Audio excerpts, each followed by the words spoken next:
163 peserta dari seluruh Polda.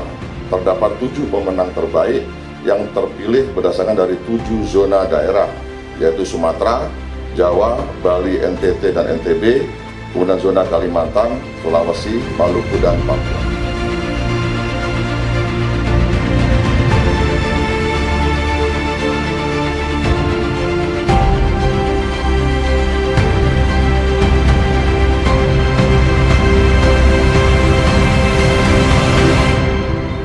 Tujuan kita adalah memberikan literasi, sosialisasi, dan kecerdasan kehidupan bangsa dan negara.